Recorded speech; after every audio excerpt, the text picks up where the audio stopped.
बहुत सारे लोग म्यूचुअल फंड में इन्वेस्टमेंट करते हैं, ठीक है? लेकिन और कुछ नए इन्वेस्टर भी होते हैं, तो बहुत सारे लोगों के मन में एक सवाल बना रहता है, कहीं म्यूचुअल फंड मेरा पैसा ज़ीरो ना हो जाए। बिकॉज़ रीज़न है, करंट टाइम में मार्केट जिस तरह से फॉल कर रहा है, तो लोगों के मन में ना डर बना हुआ है कि जिस हिसाब से मार्केट गिर रहा है, कहीं मेरा पैसा ज़ीरो तो नहीं हो जाएगा, कहीं नेगेटिव में तो नहीं चला जाएगा। बहुत सारी चीज़ें उनके मन में शायद चल रही होंगी, ठीक है? देखो, अगर जो आपने इस वीडियो पे आए हो, तो आप इस सारे सारे सवालों का जवाब इसी वीडियो में एंड तक दे दूँगा। और हाँ, और आखिर तक अगर जो आप बने रहे, तो आपको एक ऐसा सच आपके सामने आएगा ना, शायद आप सोचने पे मजबूर हो जाएँगे और आपको दहला सकता है ऐसा सच। ठीक है? चलो अब कोई बात नहीं, आते हैं स्टेप बाय स्टेप आपको समझाने की कोशिश करता हूँ, ठीक है?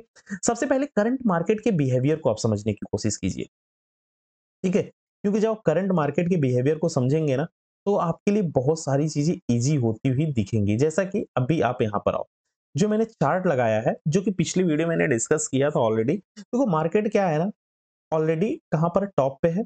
अब बताओ, मार्केट यहाँ पर है।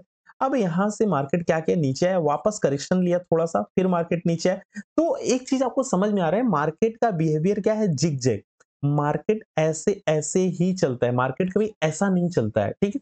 तो करंट टाइम में अगर जो आप ये बताओ, किसी ने पैसा यहाँ इन्वेस्टमेंट किया होगा, तो उसे यहाँ रैली देखने को मिली होगी, और इसने ₹100 इन्वेस्ट किया और मार्केट इतना ऊपर गया तो उसका 102, 105 हुआ। फिर मार्केट नीचे है तो कहाँ पर आ गया, ₹100 पे आ गया। और मार्केट 98 पे गया तो कहाँ हो गया, वो अब भी कहाँ पर है, -2 के नेगेटिव में। ठीक है, इसी सारी चीज के बारे में डिस्कस करूंगा। अभी थोड़ा सा आपको ये कंफ्यूजन सा लग रहा होगा, मुझे पता है नहीं समझ पाए होगे बहुत अच्छी तरह से। मैं आगे आपका डाउट्स क्लियर कर दूंगा, आप मुझ पे भरोसा रखिए, ठीक है? चलो अब आगे थोड़ा सा बढ़ता हूँ, फिर आपको समझ में आएगा, ठीक है? देखो, अब थोड़ी सी मन की बात कर लेता हूँ। बहुत सारा मोदी जी करते हैं, थोड़ी सी मेरी भी मन की बात सुन लो, ठीक है? इसलिए हर चीज़ स्टेप मैं लिख के लाता हूँ, ताकि आपको मैं अच्छी तरह समझा पाऊँ बिना टाइम पास के, ठीक है? देखो क्या हो रहा है ना, जिस हिसाब से पोर्टफोलियो गिर रहा है, लोगों को ना अपने पोर्टफोलियो को देखने का मन ही नहीं करता। ऐसा पहली बार हो रहा है कि म्यूचुअल फंड्स में इतनी बुरी तरह गिर चुके हैं। अब कुछ फंड्स बंद भी होने वाले हैं। आपके मन में बहुत सारा सवाल चल रहा होगा। आप लोगों के मन में ऐसा भी आ रहा होगा, क्या कोई म्यूचुअल फंड बंद हो जाएगा तो मेरे पैसे का क्या होगा? ठीक है? चलो, बहुत सारे सवाल आते रहते हैं मन में, सब चीज़ों को क्लियर करना मेरा काम है, मैं आपको बताऊँगा, ठीक है? उससे पहले एक डेटा आप लोग देख लो। और हाँ, एक चीज़ और, अगर आपके मन में ऐसा सवाल आ रहा है, small cap, mid cap, large cap में मैंने निवेश किया है, तो आपको ये जानना चाहिए कितना नेगेटिव रिटर्न आ सकता है, ठीक है?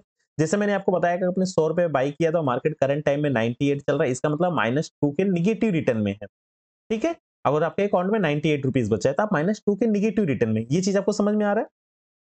बहुत बढ़िया। यहाँ तक समझ रहे हो तो आपको बहुत अच्छी तरह से आप समझ रहे हो। चलो अब थोड़ा-सा इस डेटा पे बात कर लेते हैं, ठीक है?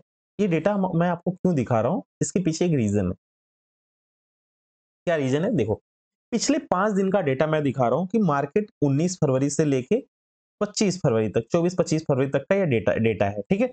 अब यहाँ से क्या हुआ, मार्केट ने एक अच्छी रैली यहाँ पर पकड़ ली, लेकिन उसके बाद मार्केट कंटिन्यू नीचे गिरता ही जा रहा है। ठीक है, अब इसमें क्या हो रहा है, डर का माहौल कंटिन्यू बना हुआ है। अब लोगों का यही कहना है कि सर, अगर जो मैंने यहाँ पर ₹100 लगाया था, तो मार्केट आज करंट टाइम में ये पहुंच चुका है 78 पे, 90 पे, मतलब कहीं भी निगेटिव में आ चुका है।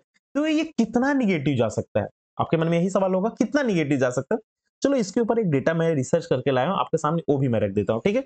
खास तौर पे जितने भी नए इन्वेस्टर हैं ना, उनके मन में ये सवाल उठ रहा है। जितने भी लोग पुराने इन्वेस्टर हैं, जो कोविड के बाद आए हैं ना, 2022 वाले, 24 वाले, ठीक है, 23 वाले, कि ये अभी बिल्कुल फ्रेशर है। इन्हें ज़्यादा आइडिया नहीं मार्केट के बारे में, बिकॉज़ ये रीड नहीं करते, पढ़ते नहीं है। सबसे बड़ा प्रॉब्लम यही है, ठीक है? इसलिए इनके मन में ये सारे सवाल आते हैं। तो मैं पिछले 8-9 महीने का डेटा आप लोगों के सामने लेके आया हूँ, और ये बिल्कुल नए देखो, मैं यहाँ पर क्लियर बता रहा हूँ, 22, 23, 24, 25 वाले जो भी नए इन्वेस्टर हैं, वो उनके मन में कितनी नेगेटिविटी आ सकती है, मैं बता रहा हूँ। ठीक है? अब एक-एक मार्केट का देखो। अगर एचएसबीसी की बात करो, ब्राज़ील फंड की बात करेंगे, तो लगभग 20% अभी तक नेगेटिव रिटर्न दिया है, ठीक है? इन्वेस्को की अगर जब बात करेंगे तो -7%, डीएसपी वर्ल्ड की बात करेंगे तो -4%, बड़ौदा की बात करेंगे तो -2%, आईसीसी की बात, ऐसे करके सब आप इसका स्क्रीनशॉट ले सकते हैं, ठीक है? तो यहाँ पर सारे फंड कितना इसका मतलब मुझे ये समझ में आ रहा है कि -20% तक मेरा नेगेटिव रिटर्न जा सकता है, हाईएस्ट। इससे ज़्यादा भी हो सकता है, इससे कम भी हो सकता है। कम की बात करेंगे तो माइनस 0.23 तक, और हाईएस्ट बात करेंगे तो -20% तक नेगेटिव रिटर्न हो सकता है। ठीक है? तो अब आपको ये बात समझ में आ रहा होगा कि अगर इतना नेगेटिव गया तो भी आपको फ़र्क पड़ना नहीं चाहिए, बिकॉज़, ठीक है? बिकॉज़ अभी मैं आपको बताऊँगा आगे क्यों ऐसा मैं क्यों बोल रहा हूँ। ठीक है? उससे पहले एक और फैक्ट की तरफ मैं बढ़ जाता हूँ, क्योंकि मैंने बोला था कि आपको सारी चीज़ें मैं फैक्ट के ऊपर बताऊँगा, इसलिए मेरा भी जो फोकस है वो फैक्ट की तरफ है, ठीक है? सबसे पहले अगर आप ध्यान दीजिए कि स्मॉल कैप फंड में टोटल 181 कंपनियां होती हैं, इसमें बहुत सारी छोटी-मोटी कंपनियां होती हैं जिसमें रिस्क कम होता है, ठीक है? यहाँ पर मैंने क्या लिखा है, आप यहाँ पर नोटिस कीजिए, शायद आपने पढ़ा नहीं, रिस्क सबसे ज़्यादा होता है, ठीक है? लेकिन मैंने इसलिए इस चीज़ को गलत लिखा है कि आपके मन में यही चीज़ चलती है कि जितने स्मॉल कैप फंड है, उसमें सबसे ज़्यादा रिस्क होता है। लेकिन अगर जो मेरी व्यू की बात करेंगे, तो मेरा व्यू सीधा-सा है कि भाई इसमें नुकसान तो होना ही नहीं, ठीक है? कैसे? क्यों नहीं नुकसान होना? ध्यान से देखना, ठीक है? क्योंकि अगर जो आप यहाँ की बात करेंगे, ये स्मॉल कैप फंड है, इसमें 233 कंपनियों में आपका पैसा क्या किया गया है? इन्वेस्ट किया गया है, ठीक है? अब मान लो एचडीएफसी बैंक तो नहीं डूबेगा, मान लो मल्टी कमोडिटी डूब गया, ठीक है? लेकिन किर्लोस्कर ब्रदर ये तो नहीं डूबेगा, मान लो ट्यूब इन्वेस्टमेंट डूब गया, ठीक है? करूर वैश्य बैंक तो नहीं डूबेगी, ये ऐसे स्टेट बैंक तो नहीं डूबेगा, अपर इंडस्ट्रीज तो नहीं डूबेगा। ऐसे करके जब 233 कंपनियां हैं, तो जस्ट इमेजिन क्या 233 कंपनियां एक ही दिन डूब जाएंगी? ठीक है? क्या होता है ना, आप कोई बिज़नेस करते हो, क्या धंधा एक ही दिन में बंद होता है? नहीं था। पहले मार्केट में आपका धंधा कभी किसी दिन ज़्यादा बिज़नेस हो जाएगा, किसी दिन कम हो जाएगा। तो इस तरह से ग्राफ आपका बनता रहता है। ठीक है? इसी तरह से ये है। देखो कोई भी स्टॉक जितने भी लिस्टेड कंपनियाँ हैं, कोई भी एक दिन में किसी का शटर डाउन नहीं होता है। ठीक है? क्या होता है, मार्केट में थोड़ी उथल-पुथल आती है। हो सकता है उनके जो क्वार्टरली रिजल्ट हो वो थोड़ा-सा नेगेटिव हो जाए। इसकी वजह से कुछ प्रॉब्लम आ सकती है। लेकिन ये आप बोलो कि पूरा शटर एक दिन में उनका क्लोज हो जाए, तो ये चीजें पॉसिबल नहीं है, ठीक है? उसी तरह का मैंने एक डेटा और लिया है, एक और कोई म्यूचुअल फंड होगा, मैंने सबका स्क्रीनशॉट लिया है यहाँ पर, आप जाके खुद दे सकते हैं, ग्रो ऐप पे जाएंगे सारी, इसकी होल्डिंग 101 कंपनी में है, ठीक है?